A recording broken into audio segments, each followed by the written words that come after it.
นาบาลโบสถ์เก่ามากเลยครับ300 ปีครับบำรุงแต่ละครั้งท่านต้องอธิษฐานบุญเป็นทางใจเสบียงบุญสำเร็จในการให้คำว่าให้ไม่มีคำว่าสิ้นสุดคือบุญใหญ่ให้แก่ตัวท่านเองบุญคือการเสียสละยิ่งทำยิ่งได้ยิ่งให้ยิ่งมีเรามาปรารถนาทานบุญไว้วันนี้เรายังไม่ได้รับ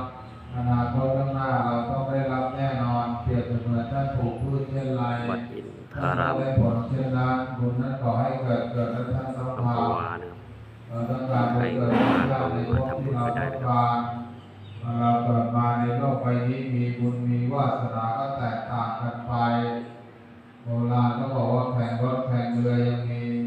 วันชัยชนะเรามาแข่งบุญแข่งวาสนาเราแข่งกันไม่ได้เปรียบเสมือนท่านทานข้าวใครทานใครก็อิ่มเรามาที่ฐานจิตที่ฐานใจในตัวของท่านเองที่ตาของท่านออกมาแล้ว